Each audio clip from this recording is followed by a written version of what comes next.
सीटों के बंटवारों को लेकर महागठबंधन की गांठ अब ढीली पड़ने लगी है। यही कारण है कि महागठबंधन के दल आपस में ही सिरफुटौल करने की स्थिति में आ गए हैं।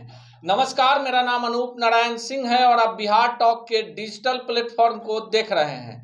2024 के लोकसभा चुनाव को लेकर महागठबंधन में अब दरार पड़ने लगी है। तमाम दल ज्यादा से ज्यादा लोकसभा सीटों की डिमांड को सामने रखकर अब एक नई मुसीबत खड़े करने की स्थिति में है। आपको हमने पहले ही कई सारे वीडियो में यह बताया है कि बिहार में 10 ऐसी लोकसभा की सीटें हैं जो वर्तमान में जदयू के कब्जे में है और ये राजद की परंपरागत सीट रही है। राजद किसी भी कीमत पर इन सीटों से समझौता करने की स्थिति में नहीं है। जदयू अगर अपने 10 निवर्तमान सांसदों का टिकट इन 10 लोकसभा सीटों से काटती है तो फिर पार्टी में बड़ी बगावत से भी इनकार नहीं किया जा सकता है। जैसे ही इन 10 सीटों पर राजद के उम्मीदवारों की गतिविधियां बढ़ी है, उसी के साथ जदयू के वर्तमान सांसद भी दूसरे दलों में अपने लिए ठिकाना तलाशने लगे हैं। नीतीश कुमार के सामने आगे कुआं और पीछे खाई वाली स्थिति है। आपको इस वीडियो में हम विस्तार से बताते हैं कि वो कौन कौन सी लोकसभा सीटें हैं जिन पर बड़ा विवाद कायम हो गया है। उत्तर बिहार में एक सीट है वाल्मीकि नगर। इस सीट पर जदयू के सांसद हैं और राजद इस सीट से चुनाव लड़ना चाहती है। कई सारे दावेदार हैं, पर नीतीश कुमार के सामने दुविधा है कि उनके पार्टी के इकलौते कुशवाहा सांसद संतोष कुशवाहा के बाद दूसरे सांसद जो हैं वाल्मीकि नगर से हैं। लवकुश समीकरण के बल पर बिहार की सत्ता पर लंबे वक्त तक काबिज नीतीश इस सीट को खोना नहीं चाहते हैं। दूसरी तरफ राजद जो है पूर्णिया और वाल्मीकि नगर दोनों सीटों पर अपनी डिमांड रख चुकी है। तीसरी सीट जिसको लेकर सबसे ज्यादा माथापच्ची हो रही है वो सीट है सिवान। सिवान से जदयू की सांसद है कविता सिंह। ये सीट राजद की परंपरागत सीट रही है और राजद के बड़े कद वाले नेता मोहम्मद शहाबुद्दीन लंबे वक्त तक यहां से सांसद रहे हैं। उनकी पत्नी हिना साहब यहां से चुनाव लड़ने की घोषणा कर चुकी है, लेकिन राजद के सामने दुविधा है कि नीतीश कुमार ने साफ कर दिया है कि अपनी एकमात्र महिला सांसद का टिकट नहीं काटेंगे। इसके बाद कविता सिंह पार्टी के कार्यक्रमों से लेकर क्षेत्र में कुछ ज्यादा ही एक्टिव हो गई हैं।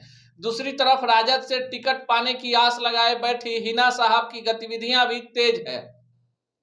तीसरे एंगल में राजद के करीबी रहे टुन्ना पांडे की भी गतिविधियां हैं। टुन्ना पांडे और कविता सिंह के बीच 36 का आंकड़ा है। कवि शहाबुद्दीन की पत्नी हिना साहब के विरोध में ही कविता सिंह की यहां से राजनीतिक यात्रा शुरू हुई और वर्तमान में सांसद है। पिछले लोकसभा चुनाव में सिवान में कांटे की टक्कर में जदयू ने भाजपा के सहयोग से यहां पर राजद को मात दी थी। भाजपा ने बड़ी कुर्बानी दी थी और अपने निवर्तमान सांसद ओम प्रकाश यादव का टिकट काट दिया था। ऐसी ही स्थिति सासाराम को लेकर भी है, जहां पर राजद का अपना दावा है। कई सारी ऐसी सीटें हैं जहां गले की फांस बनती आ रही है। ऐसी ही सीट मधेपुरा है। मधेपुरा को लेकर भी कई सारे सवाल जवाब हो रहे हैं, लेकिन नीतीश कुमार इसी कारण से राजद पर दबाव बनाने के लिए अब जो बयान दे रहे हैं उसके कई सारे दूरगामी परिणाम होने के आसार भी नजर आ रहे हैं। जदयू ने अपने ऑफिशियल ट्विटर हैंडल से एक मैसेज जारी किया है जिसमें समता पार्टी के स्थापना काल से पार्टी से जुड़े और बाद में किसी कारण से दूर जा चुके लोगों को वापस बुलाने की भी बात कही गई है। जीतन राम मांझी से लेकर उपेंद्र कुशवाहा और मुकेश साहनी पर डोरे डाले जा रहे हैं।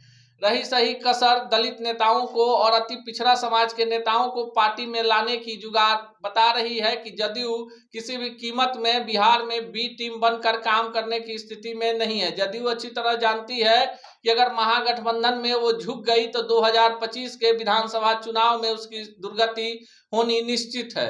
लेकिन कांग्रेस भी इसी महागठबंधन में शामिल है जो कम से कम 10 सीटों से कम पर मानने को तैयार नहीं है। राजद ने लगभग 20 सीटों पर फुल प्रूफ प्रमाण के साथ जदयू को वो आंकड़े दे दिए हैं जहां से उसके सांसद रहे हैं और जहां से दमदार उम्मीदवार चुनावी तैयारी में हैं।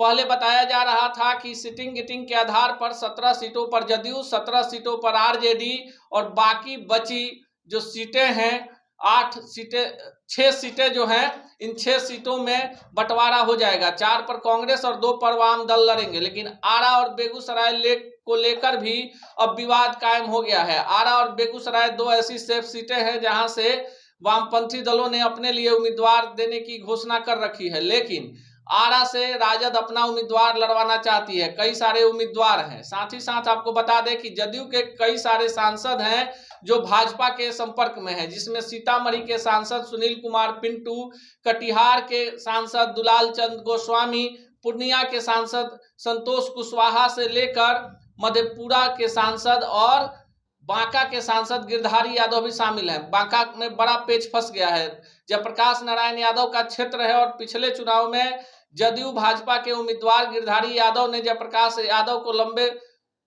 अंतराल से चुनाव हरा दिया था। यहां से भाजपा ने पुतुल देवी को अपना उम्मीदवार बनाने की पहले घोषणा कर रखी है। पुतुल सिंह पूर्व दिवंगत सांसद और केंद्रीय मंत्री रहे दिग्विजय सिंह की पत्नी है। उनकी पुत्री श्रेयसी सिंह जमुई से विधायक हैं भाजपा की। अब ऐसे में जो सीट है बांका, यहां पर भी राजद के लिए स्कोप कम है, लेकिन लालू ने साफ कर दिया है कि जयप्रकाश नारायण यादव ही लड़ेंगे। नीतीश देख रहे हैं कि पेच फंसा तो यहां से निर्दलीय सरकार को समर्थन कर रहे और मंत्री सुमित सिंह को भी उतारा जा सकता है। पूर्णिया में पप्पू सिंह भी एक बड़े दावेदार हैं। साथ ही साथ आपको बता दें कि कई सारे मुस्लिम चेहरे बिहार में जातीय सर्वे की रिपोर्ट आने के बाद लगभग 7 सीटों पर टिकट चाहते हैं। ये सीटें किशनगंज, अररिया से लेकर मधेपुरा तक फैली हुई है। सिवान भी इसमें शामिल है। कई सारी ऐसी सीटें हैं जहां पर मुस्लिम मतदाताओं की तादाद बढ़ी है।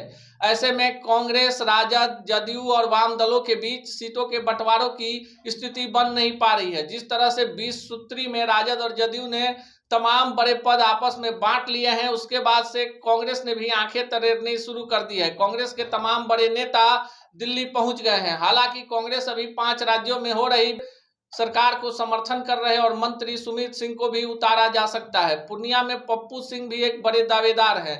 साथ ही साथ आपको बता दें कि कई सारे मुस्लिम चेहरे बिहार में जातीय सर्वे की रिपोर्ट आने के बाद लगभग 7 सीटों पर टिकट चाहते हैं। ये सीटें किशनगंज, अररिया से लेकर मधेपुरा तक फैली हुई है। सिवान भी इसमें शामिल है। कई सारी ऐसी सीटें हैं जहां पर मुस्लिम मतदाताओं की तादाद बढ़ी है।